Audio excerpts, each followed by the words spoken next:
Hey, I am gonna start this video a little bit differently because I know this is gonna be a vulnerable one. So I wanted it to feel real. I didn't want it to feel like it's your girl, it's real, and I'm back, because I don't feel like that. In all honesty, I'm going through a lot right now and definitely just experiencing a lot of change. Today, I don't have an inspiring or encouraging message. I just have me, real, raw me, my emotions. And I realized that I can't be real if I don't share the good times and the bad times. My heart didn't feel right without getting on here and doing what I do. This is what I do now. I'm gonna go through some old voice recordings that I thought were really impactful and hopefully will impact some of you. And also, hopefully, by the end of this video, I'll be affirming myself and being like, change is good and look how much you changed and grown. I've been documenting voice recordings since 2019, so this one's from December 2020. All right, so I got recording number 1. My first relationship with a man was broken. It was my dad, and I adore him, like I really do. But it wasn't a healthy relationship, and I have to acknowledge that. I took care of him at his worst when I was young and vulnerable and naive, and I thought I gotta help him. So when it came to guys, sometimes I would be attracted to the most damaged ones. Because naturally, I was kind of good at consoling people. My dad told me when I was like 4 years old, I used to climb on his lap when he came home from the bar or whatever. And I would say, it's all gonna be okay. And when he told me that, it meant so much because I felt like that was my bond with him. And to hear that that's how I always was with him, it just felt like, oh, that's a calling. And I shouldn't have had to do that. I still value my relationship with my dad. Like, I still think that it was one of my most beautiful relationships, but I should not have had to do that. I should have just been able to sit back and be loved, but that wasn't the case. So, when people tried to love me, I tried to help them. I gotta pause it. This is so crazy how 3 years ago I was talking about something that I'm dealing with now, and that is the inability to let people love me and feeling that I don't deserve love and giving way more love than I receive. So let me provide some context to that voice recording. I recorded that at the end of 2020, and I was in a very not reciprocal love thing. I don't know what to call it, a situationship. And I found myself giving so much love. At this point, I guess I realized that I never knew how to just be loved. Because growing up, I had to love my father like a parent loves a child. And he loved me, but the way that he expressed it wasn't really healthy, and just he couldn't be consistent. I learned to like very inconsistent guys. That was something that in the past I really struggled with, because it was like, I'm giving out so much and I'm accepting so little, because as a kid, I never got to just be loved just because I'm your daughter. That really set me up for some heartbreak down the line. I still can see, parts of that in me, but I'm very happy I got out of that situationship. You'll see in the next recordings, I was still processing getting out of that situation. Let's go ahead and go to recording number 2. I already had kind of a people pleaser type of personality where I don't really know how to say no. And I never really knew how to say, like, no, this is too much for me, or that's not enough. I'm always just like, I just try to go with the flow, because where does that come from?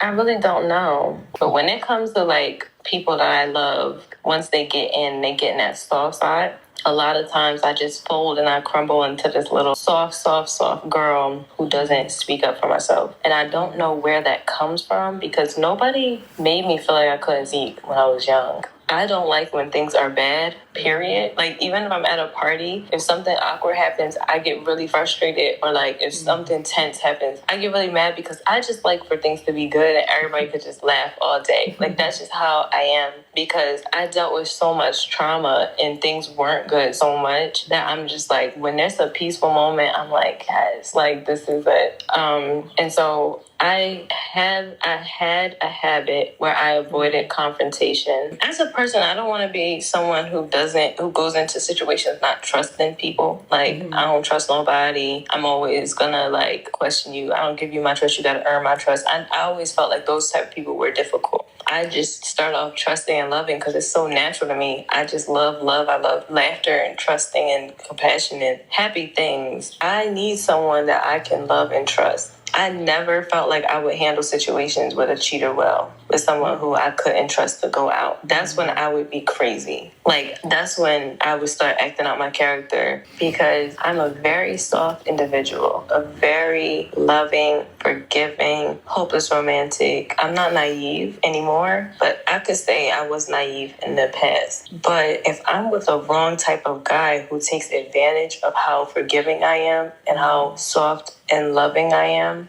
then I'm gonna be used and feeling like trash. Okay, so this was also, I was coming out of a situation, pandemic happened, and I decided to leave the situationship and go heal. And it made me reflect on that, and also friendships that I had where I was just people pleasing and just kind of like going with the flow, and dealing with some things that I didn't want to deal with but wasn't bold enough to speak up about. And this was me reflecting on the type of person I am and whether I wanted to change, whether I wanted to be one of those people who was like, I don't trust anybody and be hard.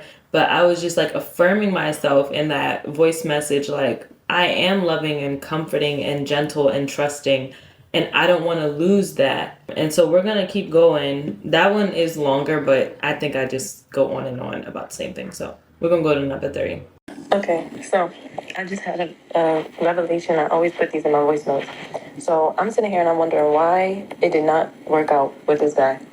Because it just, on the surface, it doesn't make sense to me. The attraction was there, acts of service, affection, protection.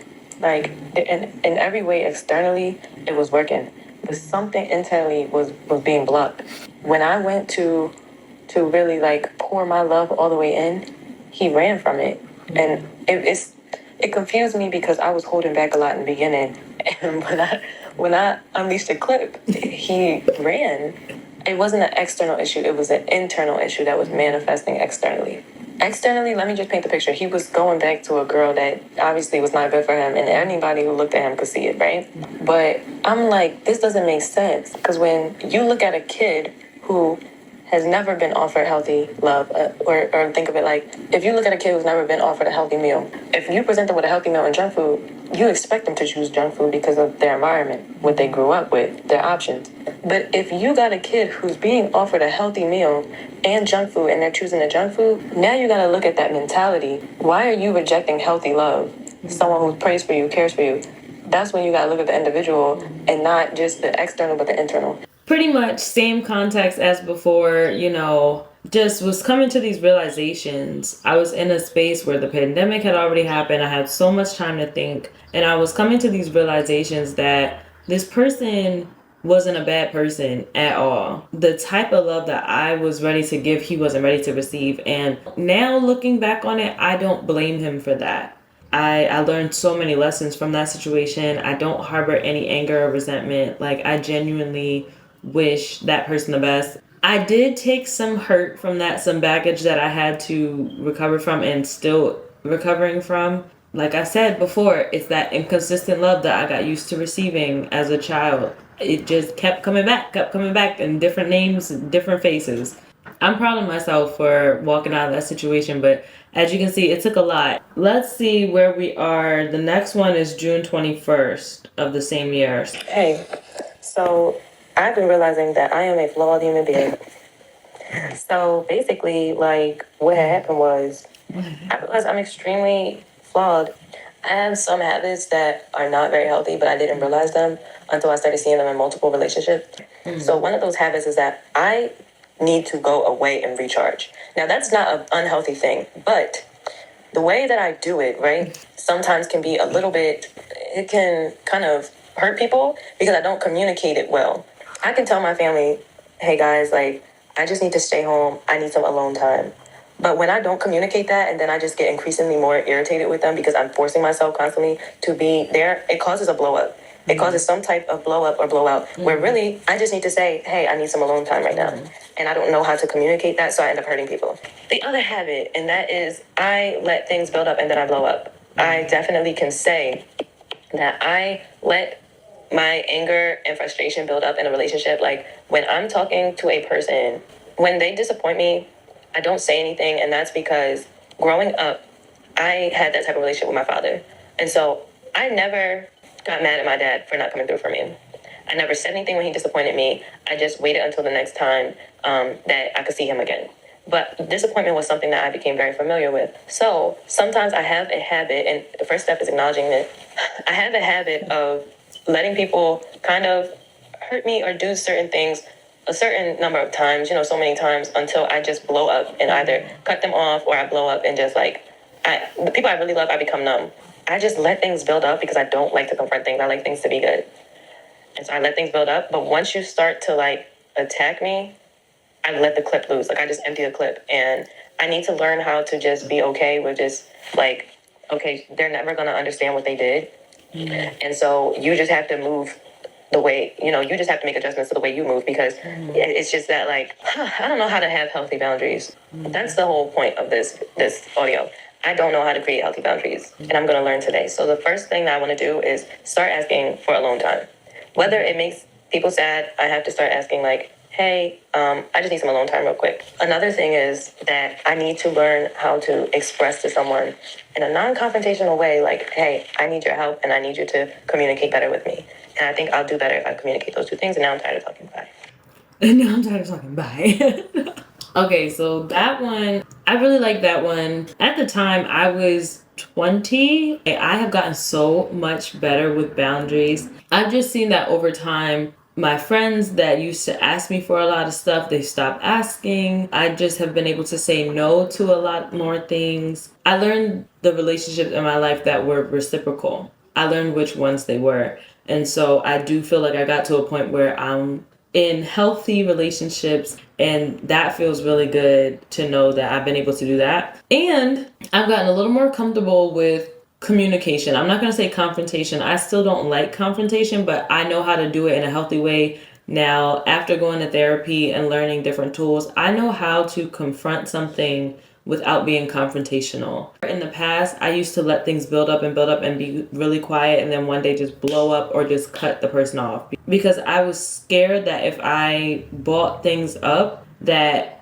oh my gosh, now we gotta argue. I don't like to argue. I like when we can laugh, we can joke, let's watch a movie. I hate the tension in the air. I've just grown as a person. Now I know how to say, hey, this behavior makes me feel like this. So I'm really proud. I can say that since that recording, I have gained many, many tools and I am no longer the passive aggressive person that I used to be. All right, let's go to, which one is this? A year later, February 24th, 2022. Let's see where we were at then. In the past, like I've gotten really discouraged before. I'm a lover of love. I always have been, and I'm proud of it now. I'm a lover. I love romantic comedies. I love the romance movies without the comedy. I don't care. I just love it. And I love genuine love. A big desire for me has always been to get married and to be in a healthy relationship where I'm just loved. And I've always really valued that really, really heavily. In the past, I haven't always made the best decisions in a relationship. I feel like when I was younger, I was more so like attention seeking. And I had my daddy issues on display, definitely. But it wasn't too much that it ruined my reputation or anything. But I knew looking back that I was not secure in like who I was. I used to think to myself, like, is something wrong with me that guys don't want to make me their girlfriend? I I need to be that quiet, mysterious girl on the side of the party that's just like not really talking, just looking cute, not in the middle of the dance floor. I was the exact opposite. I was always in the middle, always standing on top of something, enjoying myself. And here's the real truth. Here's the gem in that. The gem is that it wasn't that I was being someone inauthentic when I was standing on tables and being in the middle of the party. That's me. I have come to know that that's me. When I hear a song, I go, this is my song, and I get up and I dance. But the part that wasn't me and the part that I had taken on was the promiscuity of it all and the sexualization of it all, because that was something that was put on me. I never looked at it in a sexual way. But then once people told me that I was good at dancing that way, or I had a body or whatever, I started to take that on. And that was the part of me I had to let go. But God doesn't want me to let go of that fun, crazy girl, because there's a fun, crazy guy, or maybe a quiet guy who just accepts me, who's gonna love me for that. You know, and I just think that as I grow, I start to accept more and more of myself, and that's exciting.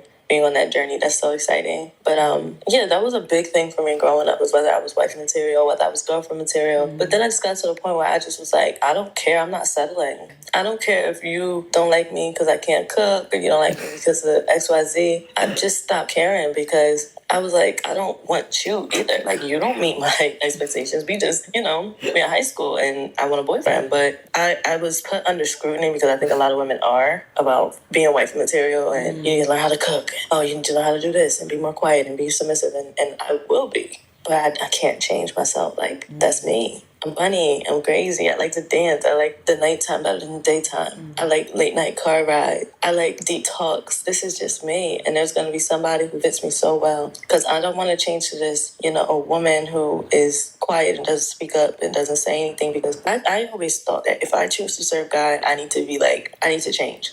But I'm coming to realize that I don't need to change. I just need to let God transform me, because there's a difference. And I feel like God will transform your heart, and he will give you the desires that he has for you. But it's not a whole personality change, and it may be a behavior change. So I always thought, like, if God want me to get on somewhere and talk proper, or I just don't want to do it. So I had so much resistance in my heart. But what I'm realizing is that God don't necessarily want to put me in a floor-length dress and have me up somewhere preaching and doing it a certain way. Like, God can have different platforms for me where I could sit on the couch and talk to people, and that could be my ministry. I don't have to be behind a pulpit necessarily. But I can do this, and I can do anything that God wants me to do. I can do all things through Christ who strengthens me.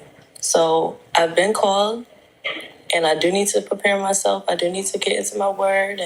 But really, the main thing is I just need to trust God, because I have to study to show myself approved, right? The word says that. But I don't have to go and try to fix and change and clean up everything that I thought I was doing wrong, because God will wipe my slate clean. God will come and cleanse me. He'll come and fix everything. So, I do still struggle. I'm not perfect, but I just know that God has a calling on my life. And I know that calling is to talk to people. And it's to tell people about God in a real way, in a raw way, in a way they've never heard it before. So I'm going to do it, and I'm going to wait on God and humble myself that I don't know everything. I don't know everything. I haven't figured it out yet. I don't know what platform. I don't know how this is supposed to go. But I know that my heart needs to be turned to God, and I need to stay upright. So I got to do whatever I can to stay upright. All right. I love that one. It's funny to hear myself say, I don't know what platform, I don't know how, and now see myself on YouTube doing this. God has been so good. I started my channel 3 years ago, but I haven't really been consistent until last year. God has helped me grow so much. I remember having 142 subscribers, and I kept thinking about that. 142, 100, and I was like kind of stuck in that area. And now I have 422, and so I'm just like, wow. In this short time period of the 6 months of taking it really, really serious and being consistent with it, God has almost tripled the amount of subscribers that I have, and I know that that's possible. Again, he can keep doing that. God had a plan the whole time. He was dropping seeds. As you can hear, there were seeds in there about how the channel would be and how it would be real, and how I didn't want to be the corny Christian. And I'm just happy to hear that I'm on the right track. Why did my life have to be so crazy? Why did I have to lose the one person who understood me? It really makes me angry, God, because you know that, like, I want everything like that you want from me. But sometimes it's so hard that I have to do it by myself. If I need, if I have any ailment right now, I have to figure it out. I have to go see a doctor. Nobody's taking me. Nobody's like, oh, Rachel, I'll come sit with you. I do therapy and I do try to understand my emotions, but when you don't have anyone that is going to be like, you know what, let me make this load a little lighter for you. It hurts so bad because I'm just like, I need someone who loves me for who I am. That's why I got so attached, because I just felt like I could be myself with him.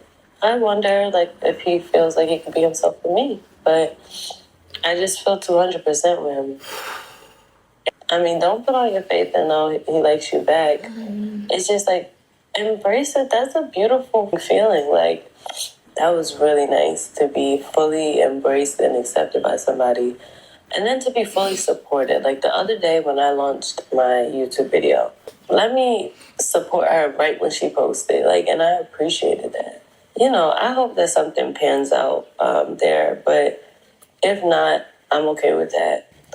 It's hard being an emotional girl because you quickly realize you are that delicate flower. Like, you just need to be handled with care. Like, somebody who doesn't understand that you're a flower, they might be, you know, swinging a bouquet around, tossing around, stuffing in a bag, you know, whatever, doing anything with it, you know. They don't understand that, like, if you nurture this flower and if you, like, really take care of it, it's gonna grow and it's gonna blossom and it's gonna make you smile every day. Like, and I just feel like a lot of guys don't understand that sensitive woman, that emotional woman. If you really water her and give her the right sunlight, she will feed you for the rest of your life. My little poetic justice. Like, when you love hard, you have to be careful because you gotta guard yourself that much more. And I always think of the fact that a rose has thorns because they're so beautiful. They smell so good. They look so appealing that if roses didn't have thorns, we probably wouldn't have roses anymore because we would have picked all of them. You know, that love is just being taken and taken and taken and plucked and plucked and plucked. You have to be able to say, okay, I got to protect myself. So those thorns, they grow out naturally because it's protection. Right now, I'm in a space where I'm being protected by God, and I'm really grateful for that. I'm in a space of just trying to embrace change. I'm not going to allow anything that happens to me or any way that anyone has ever treated me to cause me to become this rock. And I'm going to continue to give love and give love to anyone that I was addressing in those voice recordings because that's my purpose in life. And I feel encouraged. I feel really encouraged. It just reminded me of how much love I have to give myself and how much love I still have to offer to others. And I'm encouraged. And I hope that, you know, from hearing these voice recordings, I hope that you're also encouraged. I hope that it causes you to do some reflection of your own, to go back and read your diary entries, your voice recordings, your notes in your phone, and just look at how much you've grown. Look how much, you know, change has happened. And at the times where you may have been scared of the change, and then you come back and it's like, oh, I'm so grateful that I changed. And thank God that I'm not, you know, where I was 5 years ago. I encourage you to do the same digging, the same healing. And if you felt anything in this video that you related to, definitely leave a comment. I love reading you guys' comments. I love knowing that the video touched someone because when I'm making them, I'm just making them out of obedience. I'm not really expecting anything, but I do love to know that it's touching someone.